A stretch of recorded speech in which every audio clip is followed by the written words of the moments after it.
All right, ladies and gentlemen, welcome back to Party Time. It looks like Rotwang is about to release his robot for us to have a bit of a dance. Now, this scene's really important in the film in terms of highlighting, here we are in the Yoshiwara Club. Now, it's 100% men. They're all older as well, most of them, and they're about to have a bit of an awakening and become quite rabid. So there's Rotwang and there's Joe, and they're experimenting to see what power Robot Maria can actually have. And as a woman, she is going to... Sorry, my dogs are fighting.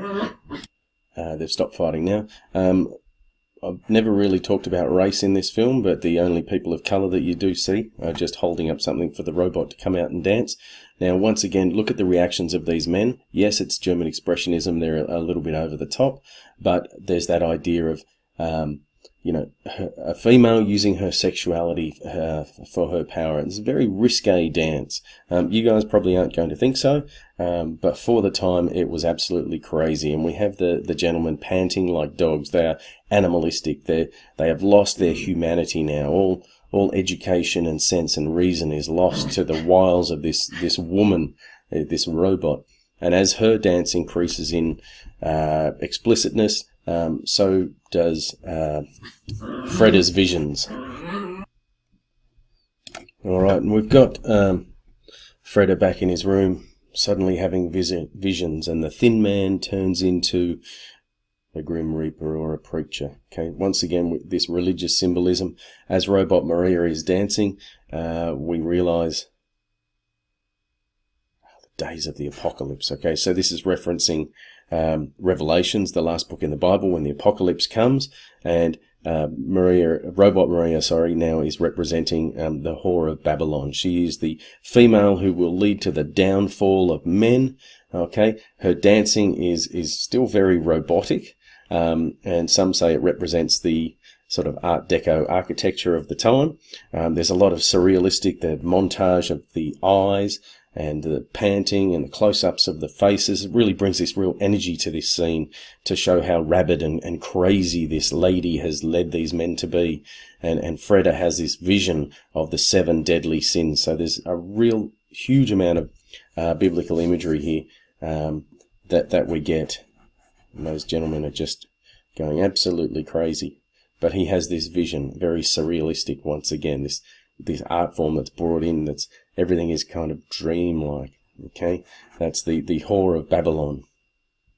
There she is there, and you'll see that when we go back, Robot Maria is every stereotype of a woman who could, that horrible old idea that men can't control themselves when a woman dresses like that. Here we have the 7 deadly sins and the Grim Reaper coming for Freda. So there's this vision of a real problem, and obviously this is alluding to Robot Maria now being around, and he sees that there's this huge problem.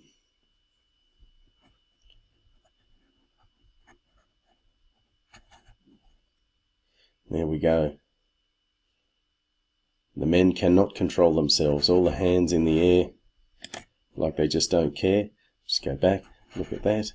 Okay, that they are all worshipping at this whore of Babylon, this symbol of women being in control, and this symbol of annihilation. And here is death. Alrighty, so just to quickly go through that, Robot Maria as a cyborg, it enhances the fear of technology, and the threat is highlighted through the lighting, the mise en scene, and the special effects, which all centralize focus on Robot Maria. Her actions later in the film will also underscore that. And that's basically what we have there. It's a great dance scene, and it really highlights the idea that women can control men with their sexuality, and Lang may well be saying that is a bad thing.